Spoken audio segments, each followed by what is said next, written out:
Mā studies. So this is our second class. And in our first class, we started and began the Kālī Mā. So tonight we're going to each of these classes are only going to be 30 minutes or so. So in verse 2, we have several different names. But before we start into that, I want to go over a few things. And I had a few questions from our first stream. One of the first questions that I received is, why do we use AUM versus OM? And that really is a difference in the way people have been taught. But when we look at Om or Aum, we understand that this is a sacred seed syllable that delivers us back to Godhead. Not only does it clear the energies inside of us, but it also clears the energies outside of us. It creates that sacred circle. When we look at Aum, A-U-M, the A vibrates down in the lower torso. Ah, you can plug your ears and say ah and hear that sound in your lower torso. When we chant Aum and the sound U, if you plug your ears and say ooh, you can hear and feel the vibration in your chest. And you can hear and feel the vibration in your head. So when we say AUM instead of OM, there's a different vibral resonance, and it also just depends on your lineage. Another question was, why do we say a mantra to Ganesha first before we go into any type of studies or discussion or honoring of the Holy Mother Kālī Mā? There's many stories in Vedic literature that tells about how Parvati Mā, who ultimately becomes Kālī Mā, they're one and the same, put Ganesha in charge of her front door and said, keep the door guarded. And there's a very long story. There was a fight that ensued, etc. We don't have time to go into that today, but we always honor Ganesha, the mother's son, before we go into discussing, honoring, and giving reverence to her. If not, sometimes that's the cause of obstacles, because we know that Ganesha is, number one, the remover of obstacle. Ganesha is also the giver of obstacles. Good evening, Kaku, Kari. Now, before we get started, let's do our 3 Oms to set a nice sacred circle to separate us from the outside world, to get rid of any negativity in our mind. And then we'll also say some greetings and salutations to Ganesha. Let's bring our hands to heart center. Close your eyes if you'd like to. Let's take 2 deep breaths in and out. Just relax your shoulders and your face. One more time. And on your next inhale, let's begin 3 cleansing, grounding, centering Aums.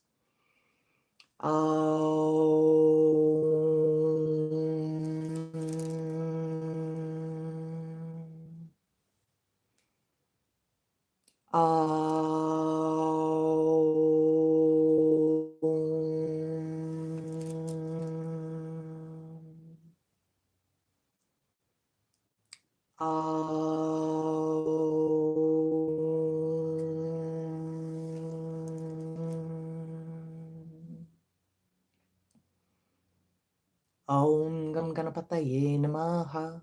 Om Gam Ganapataye Namaha. Om Gam Ganapataye Namaha. Om Gam Ganapataye Namaha. Om Namo Bhagavate Ekadam Sraya Hastamokaya Lambodradaya Unchista Mahatmane Om Krom Rim Gege Swaha.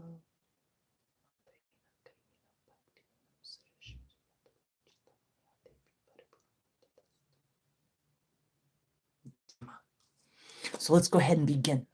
So tonight we're going to get through verse 2. If we have time, maybe we'll even get into verse 3. So I've got all my notes here in front of me, and let's take a look at the different names of the Holy Mother that come in verse 2 of the Kālī Sahasranāma. Remember, Sahasra means 1,000. In this case, it's 1,008. And Nama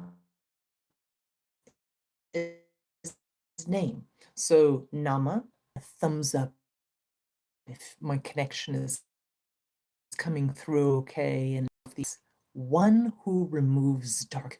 But Kālikā is also very with the name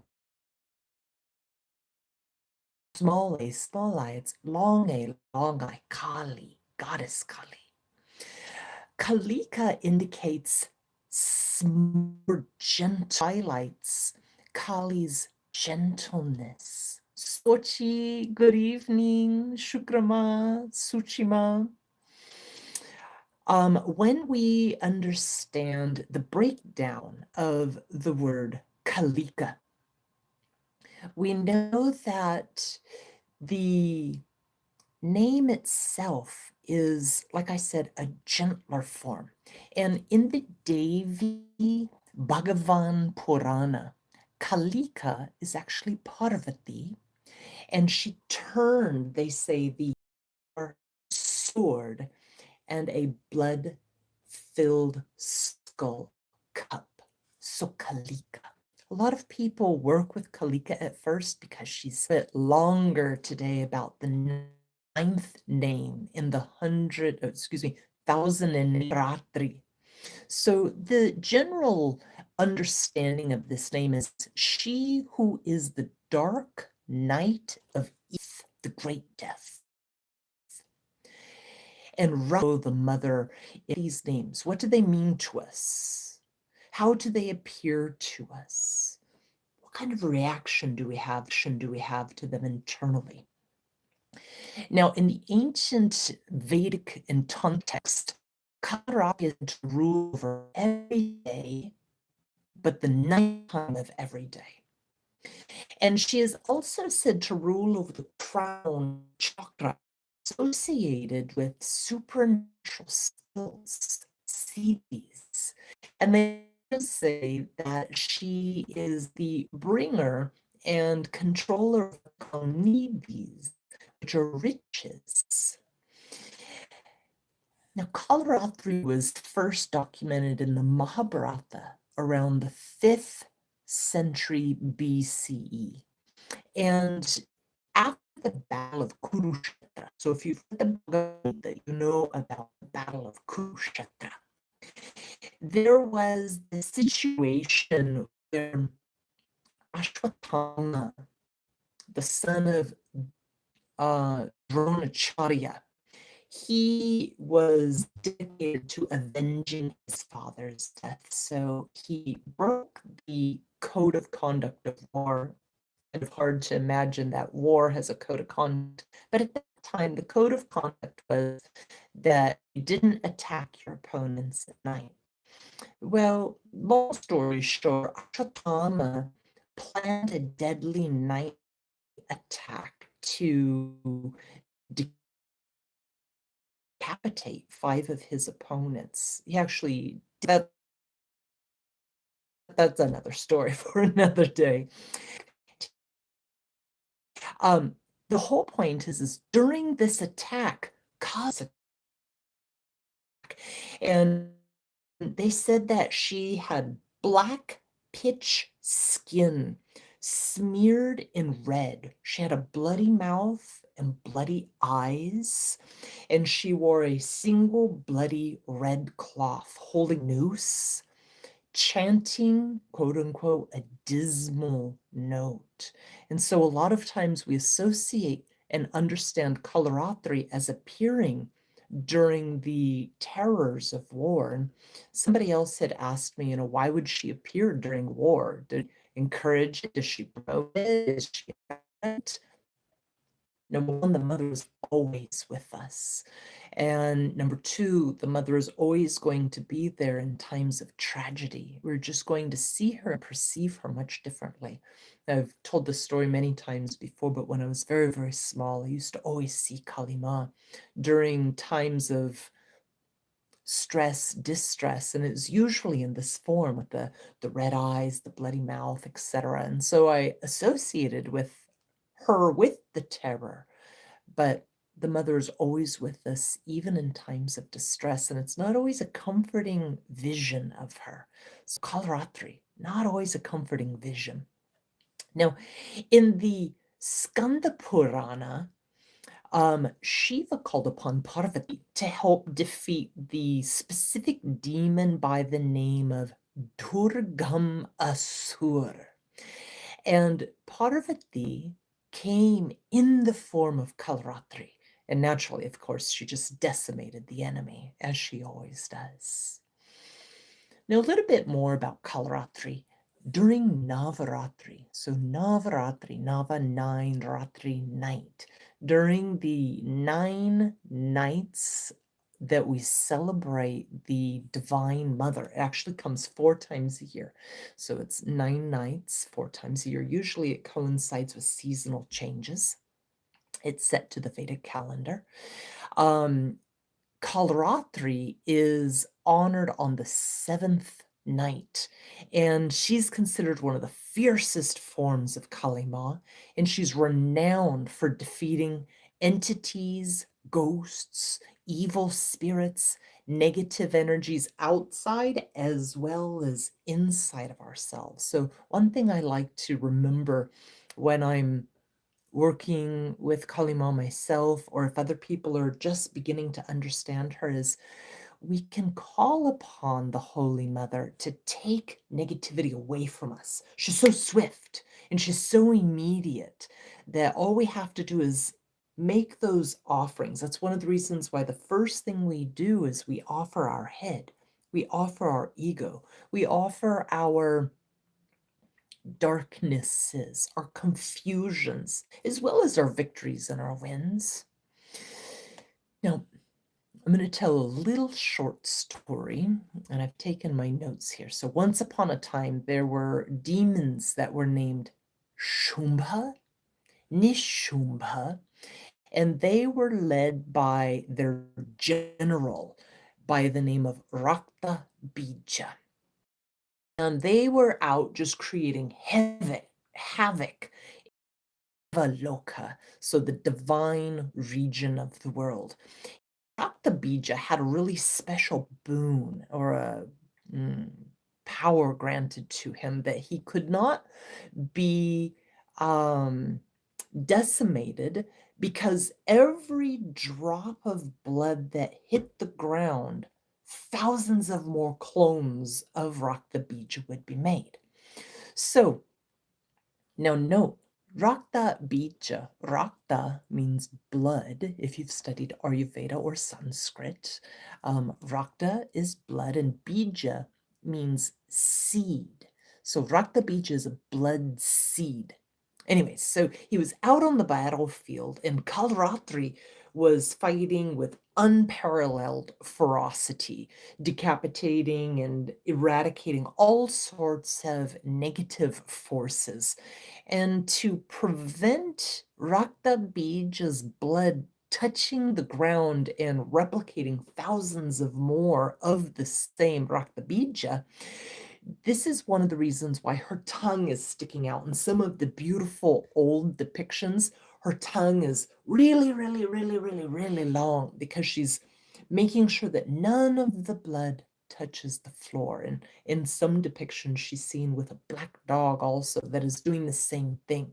They say that Bhairava took the form of a black dog to complement this getting rid of Rakta Bija. All right, so the other thing that you'll see with Kālarātiśca is she's holding that, again, that blood-filled skull bowl. And I might have shown it last class, but let me see if I can turn this right here. If you've seen this image of Kālī Mā, she's got her bowl here, which is catching the blood, and this head right here is actually Raktabija. All right, a little bit more about Kalaratri before we move on. So Kalaratri is always seen with a very dark complexion, wild hair, unbound, just standing up on end. She's also seen with 3 eyes that emanate light. Some people also say that her eyes emanate lightning. Her vahana, a vahana means her vehicle, is a donkey. So if you ever see Kālī Mā riding a donkey, it's a very good clue that that is Kalaratri. Kalaratri has 4 arms in this form, and in one hand she's holding the mudra called abhaya. Abhaya. So this is dispelling fear and a reminder saying, do not fear. Her other hand, she's got 4, her second hand is holding the mudra, granting boons. That mudra is called Varada. Varada and Abhaya. You'll commonly see this if you're looking at different forms of Kālī Mā, as well as other forms like Shiva and Parvati and Durga and Mahākāli and Saraswati. Now she has 2 more arms. The other one is holding a sword, and the 4th is holding an iron hook to destroy ignorance, darkness, and negative energies. Some other accounts also show her holding a lightning bolt. If you go to India, and I've never been to any of these particular temples, they have many, many temples dedicated just to Kalaratri in India. All right, so let's go on to the 10th name of the 1008. The 10th name is mahākālanitambinī. I'm going to say that again. Mahākālanitambinī. Let's break that word down. So usually when you look at different books, one of the books that I personally have enjoyed reading about the Kālī Sahasranāma is this one. It's the Kali Puja. You can get this readily online. You can actually find these 1008 names very easily with a simple Google search. And the reason why I'm saying that is you'll see the standardized, accepted translation of each of these names. So mahākālanitambinī is usually understood as she who is the eternal mother of great time. Maha means great. Kala, we already know, plus Nitambinī, which means the eternal mother.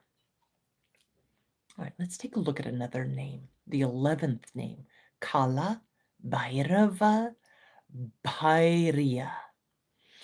This means she who is the wife of the fearful manifestation of infinite time. When we look at this word and we break it down, Kala, we already know, plus Bhairava, which is the frightful or terrifying manifestation of Shiva. So we understand that Bhairya also means wife or consort. So Kālabhairavabhāryā, the counterpart to Bhairava. Let's take a look at the 12th name. Kulavartmaprakāśinī. I'm going to say it again. Kulavartmaprakāśinī. This means she who illuminates the whole world family. So the family of the whole world. Kula itself means family or community or world. Vartma means path, road, or way. And prakāśinī means the one who illuminates or one who makes manifest. So, what do these names stir up inside of you? What comes to mind when you think of just these few forms of the mother? Feel free to comment and share as you'd like. Now I'm going to go into verse 3 and share a few more names because we've been about 22 minutes. I like to make each one of these close to a half hour, not too long, not too short. Let's look at another one. Kāmadā, Kāmadā. This means she who is the giver of all desire. Kāmadā means she who grants wishes. Kāmyā means desire, pleasure, or love, and da means to give. So Kāmadā, the one who is the giver of desires, of wishes, of love, of pleasure. Another name, the 14th name, is kāminī, kāminī. This is she who is the giver of desire, very similar. Kāminī itself, when we look it up, means loving, desirable, beautiful, alluring, graceful, devoted, affectionate. Kāminī can also mean a female rival, but the mother's never a rival to us unless that's how we approach the mother. And an interesting thing about the name kāminī, it also is wild turmeric. And turmeric we know is a spice and a very valuable medicinal ally within Ayurveda and all sorts of different medicines. Let's take a look at name 15. Kāmyā, kāmyā, Kāmyā. This means she who is desired. You'll notice that in the verses, the names are grouped, and a lot of times there's a root word that goes through each of them. And in this one, you'll notice kama is one of the root words, which means desire. So kāmyā, she who is desired. And kāmyā means desirable or wished for. You know, a lot of times when we hear about Kālī Mā, we don't hear about this more desirable form. We think more kind of like ferocious and frightening. But as we go through these 1008 names, you'll see that there's so many different forms. Let's look at name 17. This is a really long name. So it's kastūrīrasaliptāṅgī. This means she whose limbs are anointed with musk, a divine fragrance. Kastūrī means musk, truly musk from the musk deer. And rasa is the essence, the fragrance, the quality. And lipta means anointed or smeared and covered in. And then angi means limbs. So she who is anointed with the essence and fragrance of musk. And the last one that we're going to go over today is name 18. This is a hard one to pronounce. Forgive my Sanskrit. Kuñjareśvaragāminī. This means she who moves like the Lord of Elephants. Like, what does that conjure in your mind? She who moves like the Lord of Elephants. Kunjari means elephant. Ishvari means Lord or Master. And Gamin means going or walking or moving with. So in some of the forms of Kālī Mā, you'll see her accompanied by elephants. Off the top of my head, one of them is Kāmalā. And Kāmalā in our studies in other classes is the 10th form or the 10th Dasha Mahavidya of Kālī Mā. And she is seen with 2 elephants flanking her, pouring water and milk down on her. So Kālī Mā you'll often see with different references to elephants. So I hope you enjoyed these names today.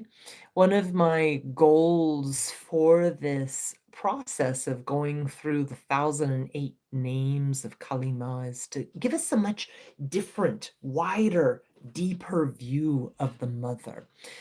She, I find, is very misunderstood. And I think that going through all of her names and forms will really widen our view and give us a different relationship. Because it's one thing to say prayers to the mother. It's one thing to do devotional duties, devotional services to the Holy Mother. But it's another thing to try to understand deeper what are all her different forms. You know, as humans, it's impossible for us to understand all her different forms, but we can at least start with 1008 and go from there. So I thank you all for joining class tonight, and I will be back here every Tuesday. We're just on name 18 out of 1008, so feel free to tune in any Tuesday, 6 p.m. Pacific Coast time in the United States. And I did have to set my moderations to very tight. So if you're not a subscriber, you can't interact and comment, because last week we had quite a blast of haterade and silliness in the comments. So I've had to change the permissions and things like that. So if you're not a subscriber already, just hit the subscribe button and leave me a thumb, a comment. Tell me how these studies are going, and I will see you all back next Tuesday. Jima.